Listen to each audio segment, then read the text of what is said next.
একবার অবশ্যই বানিয়ে দেখুন, গ্যারেন্টি দিচ্ছি খেতে গিয়ে হাত থামবে না, প্রত্যেকে প্রশংসা করবে আজকের এই রেসিপিটার। তাহলে চলুন শুরু করি আজকের রেসিপি। নমস্কার বন্ধুরা, কেমন আছেন সবাই? ভালো তো?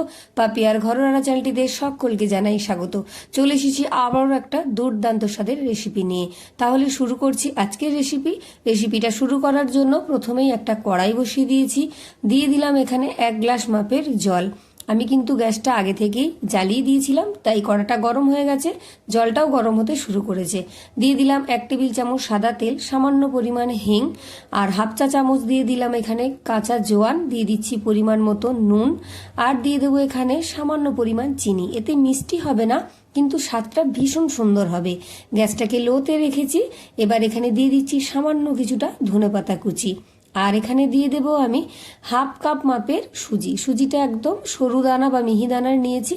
আপনারা যদি মোটা সুজি নেন তাহলে মিক্সিতে একটু ঘুরিয়ে নিতে পারেন। সুজিটা দেওয়ার পর গ্যাসটাকে একদম লোতেই রেখেছি। ভালো করে নাড়াচাড়া করে প্রথমে মিশিয়ে নেব, তারপর এইভাবে একটু নাড়াচাড়া করতে করতে একটা সুন্দর ডোয়ের মতো তৈরি হয়ে যাবে। একদম স্কিপ করবেন না, পুরো ভিডিও দেখুন। আশা করি আপনাদের সকলের ভালো লাগবে আর ভীষণ কাজের আসবে। যে কোনো উপোসের দিন বা নিরামিষ দিনে আপনারা কিন্তু খুব সহজে কম সময়ে ঝটপট ঝামেলা ছাড়াই বানিয়ে নিতে পারবেন। আর এটা খেতে ভীষণ সুন্দর লাগবে, তার সাথে থাকবে একটা দারুণ দুর্দান্ত তরকারি। তাহলে এটা কিন্তু একদম ডো রেডি হয়ে গেছে। একটা থালার মধ্যে এটাকে নামিয়ে নিলাম। এই রকম ডো তৈরি হলেই তবেই কিন্তু নামাবেন, এর থেকে বেশি নরম অবস্থায় নামাতে যাবেন না, তাহলে কিন্তু এটা পারফেক্ট হবে না। এবার নিয়ে নিয়েছি 1/4 কাপ আটা। অল্প করে আটা দিয়ে প্রথমে একটু মেখে নেব, তারপর প্রয়োজন হলে পুরোটা দেব। এইভাবে একটু চেপে চেপে মাখতে হবে। তবে বলে রাখি, এটা কিন্তু গরম অবস্থাতেই মাখবেন, বেশি ঠান্ডা হলে হবে না। আর যেহেতু এখন শীতের সময়, একটু গরম গরম অবস্থাতে মেখে নিলে তাহলে হাতে বেশি তাপও লাগবে না আর মাখাটাও বেশ ভালো হবে। পুরো আটাটাই আমি এখানে দিয়ে দিলাম। 1/4 কাপ আটা নিয়েছিলাম। ভালো করে চেপে চেপে মাখতে মাখতে এটা কিন্তু পুরোটাই অ্যাবজর্ব করে যাবে, মানে পুরো আটাটা সুজির সাথে যুক্ত হয়ে যাবে, পুরোটাই লেগে যাবে। ভালো করে দেখুন, চেপে চেপে এখানে মেখে নিয়েছি। একটু চেপে ভালো করে নরম করে একদম মিহি মসৃণ করে মেখে নিতে হবে। মাখা একদম রেডি হয়ে গেছে। কতটা নরম হয়েছে দেখেই বুঝতে পারছেন। এখানে প্রথম অবস্থায় খুব বেশি শক্ত করা যাবে না। এরপর এর অনেক কাজ আছে, দেখিয়ে দিচ্ছি, চলুন দেখতে থাকুন। এবার ঢাকা দিয়ে রেখে দেবো এটাকে। ততক্ষণ চলুন, একটা কড়াই বসিয়ে দিয়েছি, দিয়ে দিলাম হাফ চা চামচ পরিমাণে গোটা ধনে, হাফ চা চামচ গোটা জিরে, হাফ চা চামচ মৌরি, গোটা মৌরি, একটা গোটা তেজপাতা ছিঁড়ে দিয়েছি, হাফ চা চামচ পরিমাণে দিয়ে দিলাম কাঁচা জোয়ান। ভালো করে নেড়ে চেড়ে লো আঁচে সুন্দর করে ভেজে এর থেকে একটা সুন্দর ভাজা গন্ধ আসবে, ঠিক ততক্ষণ পর্যন্ত ভেজে নিতে হবে। দেখুন ভাজা হয়ে গেছে। এবার এটাকে তুলে ঠান্ডা করে এটাকে মিহি করে গুঁড়ো করে নেব। আবার কড়াইটা বসিয়ে দিয়েছি, দিয়ে দিলাম 1 থেকে 1.5 টেবিল চামচ মতো সর্ষের তেল। তেলটা ভালো করে গরম হয়ে গেলেই এর মধ্যে দিয়ে দেবো একটা শুকনো লঙ্কা ফোড়নে। আপনারা আরও কিছু ব্যবহার করতে পারেন, তবে আজকের এই তরকারিটা আমি তৈরি করব একদম সাদা সাপটা হিসেবে। আমি 2টো মিডিয়াম সাইজের আলু আগে থেকেই খোসা ছাড়িয়ে এরকম ডুমো ডুমো করে কেটে রেখেছিলাম, তেলের মধ্যে দিয়ে দিলাম। গ্যাসটাকে লোতে রেখে ভালো করে নেড়ে চেড়ে ভেজে নেব। আজকে একদম কম তেল ঝাল মশলায় খুব সহজে দারুণ একটা আলুর তরকারি তৈরি করে দেখাবো, যেটা রুটি, লুচি, পরোটা যে কোনো কিছুর সাথে ভীষণ ভালো লাগবে। আলুটা ভালো করে ভাজা ভাজা হয়ে গেছে। এবার দিয়ে দিয়েছি আমি পরিমাণ মতো হলুদের গুঁড়ো, ঝাল অনুযায়ী লঙ্কার গুঁড়ো, পরিমাণ মতো নুন, আর একটা টমেটো আমি মিডিয়াম সাইজের টমেটো টুকরো করে কেটে রেখেছিলাম, সেটাও এর মধ্যে দিয়ে দিলাম। ভালো করে নাড়াচাড়া করে মশলাটাকে একটু ভেজে নেব। মশলাটা ভাজা হয়ে গেছে এখানে দেখুন। এবার দিয়ে দিচ্ছি আমি 1 গ্লাস জল। বেশি জল দেব না, আলুটা সেদ্ধ হবে সেই মতোই জলটা দিলাম। আর দিয়ে দিচ্ছি অল্প কিছুটা কড়াইশুঁটি। সবুজ কড়াইশুঁটি দিলেই তরকারিটা কিন্তু ভীষণ ভালো লাগবে খেতে। আপনাদের পছন্দ না হলে নাও দিতে পারেন। ঢাকা দিয়ে মিনিট 3-4 এটাকে ফুটিয়ে নেব। 3-4 মিনিট পর আমি ঢাকাটা খুলে নিচ্ছি। আলুটা কিন্তু ভালোভাবে সেদ্ধ হয়ে গেছে আর জলটাও বেশ শুকনো হয়ে এসেছে। কড়াইশুঁটি ওগুলো বেশ ভালোভাবে সেদ্ধ হয়ে গেছে। ভালো করে নেড়ে চেড়ে নিয়েছি। এবার এর মধ্যে দিয়ে দিলাম আমি হাফ টেবিল চামচ মাপের আদা বাটা। একটু থেতো করে রেখেছিলাম। আদাটা আমি পরে দিলাম, কারণ যেহেতু পেঁয়াজ রসুন দিচ্ছি না, এই আদার ফ্লেভারটা পুরো তরকারিতে মিশে থাকবে, কাঁচা গন্ধ থাকবে না, অথচ খেতে ভীষণ ভালো লাগবে। মিষ্টির জন্য মানে স্বাদটাকে সুন্দর করার জন্য আমি দিয়ে দিলাম অল্প কিছুটা চিনি, ভালো করে নেড়ে চেড়ে নিয়েছি। এবার যে ভাজা মশলাটা আমি গুঁড়ো করে রেখেছিলাম সেখান থেকে 1.5 টেবিল চামচ মতো এখানে দিয়ে দেব। প্রথমে 1 টেবিল চামচ দিলাম আর অল্প কিছুটা দিয়ে দিলাম, পুরোটা দিইনি কারণ তরকারিটা অনেকটাই কম, পুরোটা লাগবে না। ভালো করে নেড়ে চেড়ে মিশিয়ে নিয়ে গ্যাসটাকে বন্ধ করে দিয়েছি। ওপর থেকে কিছুটা ধনেপাতা কুচি ছড়িয়ে দিলাম। ভালো করে নেড়ে চেড়ে শুকনো শুকনো একটা শুকা আলুর তরকারি রান্না হয়ে গেছে। দেখুন, যে রেসিপিটা বানাবো তার সাথে খেতে কিন্তু ভীষণ সুন্দর লাগবে। এছাড়াও আপনারা সকালে বিকেলে যে কোনো কিছুর সাথে বানিয়ে নিতে পারেন। খুব কম তেল ঝাল মশলায় তৈরি হয়ে যায়। তরকারিটা হয়ে গেছে, তুলে রেখেছি।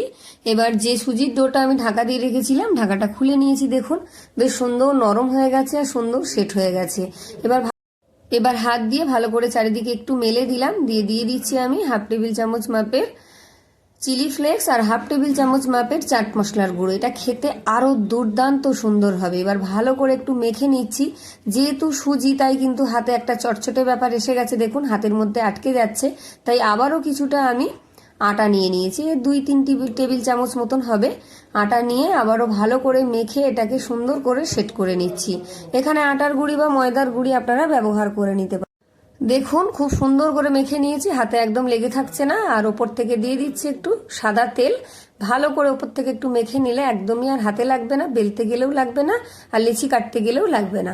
এবার এখান থেকে আমি অল্প অল্প করে নিয়ে ছোট ছোট আকারে লেচি তৈরি করে নিচ্ছি। যেরকম নর্মাল আমরা লুচি তৈরি করি তার থেকে একটু বড় করে নেবেন, কারণ এটাকে একটু ছোট করলে হবে না, একটু বড় বড়ই করতে হবে। হাত দিয়ে একটু চেপে চেপে ভালো করে সমান করে তারপর এরকম গোল গোল করে করে নিয়েছি। দেখুন কতগুলো লেচি তৈরি হয়ে গেছে। 1/2 কাপ সুজিতে কিন্তু অনেকগুলো লেচি তৈরি হয়ে গেছে। এবার এটা বেলে নেওয়ার জন্য একটা চাকি নিয়েছি, ভালো করে সাদা তেল মাখিয়ে দিলাম। আর যে বেলনটা আছে তার মধ্যেও আমি ভালো করে সাদা তেল মাখিয়ে নেব। একটু ভালো করে বেশি করে তেল মাখিয়ে নিতে হবে, না হলে কিন্তু এগুলো আটকে যেতে পারে। এবার একটা লেচি নিয়ে নিয়েছি, লেচির মধ্যেও তেল দিয়ে নিয়েছি। এবার হালকা হাতে বেলে নেব। এটা কিন্তু রুটি বা লুচি আমাদের ময়দা দিয়ে যেভাবে আমরা রুটি লুচি বেলি সেই রকম চাপ দিয়ে বেলতে গেলে হবে না, হালকা হাতে একটু বেলে নিতে হবে। আর খুব বেশি বড় করার প্রয়োজন নেই, একটু মোটা করে হালকা হাতে বেলে নিলেই হবে। এটা বেশি পাতলা করা যাবে না, একটু মোটা করে বেলে নিয়েছি। এবার সুন্দর গোল একটা শেপ আনার জন্য একটা বাটি এইভাবে দিয়ে একটু চেপে নিয়েছি। তারপর ধারগুলো ছাড়িয়ে নিয়ে বাটিটা তুলে নিলে একদম গোল একটা সুন্দর লুচি তৈরি হয়ে গেছে। দেখুন কত সুন্দর একটা লুচি তৈরি হয়ে গেছে। আর এই লুচিটা খেতে হবে দুর্দান্ত সুন্দর। যে একবার খাবে তার হাত আর থামবে না, খেতেই থাকবে খেতেই থাকবে, প্রত্যেকে প্রশংসা করবে। আমি আরো একটা বেলে দেখিয়ে দিচ্ছি। যারা এতক্ষণ ভিডিও দেখেছেন অবশ্যই একটা লাইক দিয়ে দেখা শুরু করুন আর একটা হাইপ দিয়ে দেবেন। যারা আমার চ্যানেলে নতুন আছেন অবশ্যই চ্যানেলটি সাবস্ক্রাইব করে পাশে থাকা বেল আইকনটি প্রেস করে অল করে রাখবেন। আমার ভিডিওর নোটিফিকেশন সবার আগে আপনার কাছে পৌঁছে যাবে। আর কেমন হয়েছে, কে কোথা থেকে দেখছেন অবশ্যই কমেন্টে জানিয়ে যাবেন আর শেয়ার করে দেবেন বন্ধু বান্ধবদের মধ্যে। আরো একটা বানিয়ে আমি দেখিয়ে দিলাম। দেখুন এবার কড়াইতে তেল আগে থেকেই গরম বসিয়ে দিয়েছিলাম। তেলটা বেশ ভালোভাবে গরম হয়ে গেছে, একটু কমিয়ে দিয়েছি গ্যাসটা। এবার আমি একটা একটা করে এই লুচিগুলো দিয়ে ভেজে নেব। দেওয়ার সাথে সাথে কিন্তু একদম নাড়াচাড়া করতে যাবেন না। ওপর থেকে দেখুন যখনই একটু ওপর দিকে ভেসে উঠবে তখন ওপর থেকে একটু এইভাবে তেল ছড়িয়ে দিলেই ব্যাস, তারপর উল্টে দেবেন আর সুন্দর করে লুচিগুলো কিন্তু ফুলে উঠবে। এর থেকে বেশি ভাজবেন না, তাহলে ঠান্ডা হলে কিন্তু শক্ত হয়ে যাবে। কত সুন্দর করে কিন্তু লুচিটা ভাজা হয়ে গেল। আমি আরো একটা ভেজে দেখিয়ে দিচ্ছি। আর এই রকম একটু হালকা করে ভেজে নেবেন। আরো একটা দিয়ে দিচ্ছি। দেখুন যারা ফেসবুক থেকে দেখছেন পেজটা অবশ্যই ফলো দিয়ে একটা লাইক আর কমেন্ট করে যাবেন কেমন হয়েছে।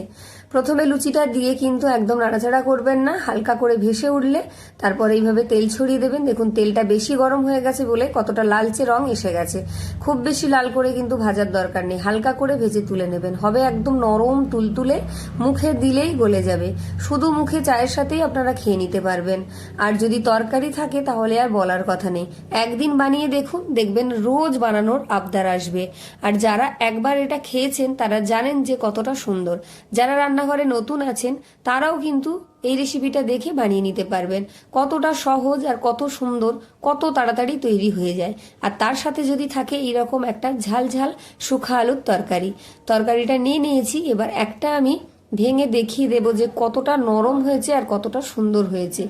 দেখুন আমার অনেকগুলো লুচি তৈরি হয়েছে, আমি কয়েকটা শুধু দেখিয়ে দিচ্ছি। প্লেটের মধ্যে নিয়ে নিয়েছি আর খাওয়া অলরেডি বাড়িতে শুরু হয়ে গেছে। দেখুন কতটা নরম হয়েছে, এটা সব থেকে কড়া ভাজা হয়েছিল, তাও দেখুন কতটা নরম, ভেতরটা দেখুন কতটা সুন্দরভাবে ভাজা হয়ে গেছে। এবার আলুর তরকারি নিয়ে শুধু মুখের মধ্যে চালান করুন, জিভ আর দাঁতের মধ্যে লড়াই লেগে যাবে, কে আগে চেবাবে কে আগে খাবে। দেখুন কত সুন্দর হয়েছে। তাহলে আমার রেসিপি কেমন লাগলো অবশ্যই আমাকে কমেন্ট করে জানিয়ে যাবেন, একটা হাইপ কিন্তু করে দেবেন। আবার দেখা হচ্ছে নতুন একটা ভিডিও নিয়ে, ততক্ষণের জন্য টাটা, সবাই ভালো থাকবেন, সুস্থ থাকবেন।